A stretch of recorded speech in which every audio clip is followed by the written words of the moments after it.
Anders Skouldson took a last swing through the intimate dining room in the royal suite, but couldn't find a single thing to criticize. The linens were spotless, the china gleamed in the candlelight, subtle music, Faerie's greatest hits, spilled from the speakers. Outside past the terrace, pastel fairy lights twinkled in the trees surrounding the private royal garden. Some of the fairies in question were a tad disgruntled over the gig, but it was hard for them to find union work these days. The breeze from the open French doors was exactly the right temperature, strong enough to riffle the sheer drapes, but not disturb a single rose petal in the centerpiece. His chest expanded until he felt he could float above the plush carpeting. This suite, the garden, the woods, hadn't even existed last week when his staff had moved in to set up for the event. In interstitial spots like this resort, the enchanted aspect of Enchanted Occasions event planning was actual and not metaphorical.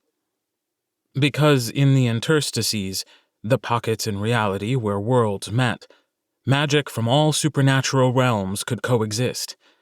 Even the Earthside magic of technology functioned in the interstices, a factor Enchanted Occasions exploited to their benefit. After over a year with no supernatural bookings, they'd pulled out all the stops because this event could make or break the company. And for some reason, the client, the fairy queen herself, had insisted on Andy, half-norn and cosmic screw-up, as the senior coordinator on site. Mikos, Andy's boss, had agreed without a blink. Given Mikos's trust, not to mention the brilliant work his staff had already turned in, Andy was determined, damn it, to make this shindig a success. He tapped his earpiece as he stepped onto the terrace. "Hey, Brooke, all ready for the start of the great consort race?" "Don't let Mikos hear you call it that."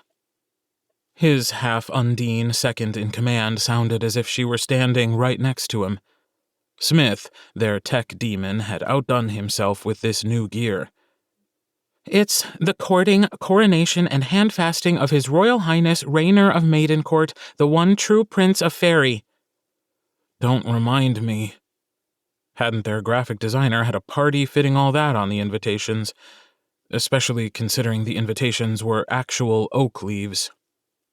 Have all the candidates arrived?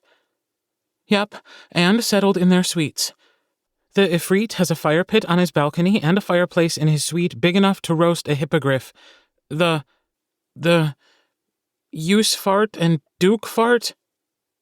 Yosalver and Dokalver, you doofus. Andy trotted down the wide stone stairs into the garden, chuckling at Brooke's perennial pronunciation failure, and imagining her glare in response. Just say light elves and dark elves.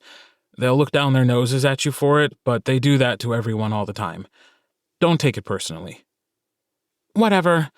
Anyway, their rooms are on opposite sides of the resort, as far away from each other as possible.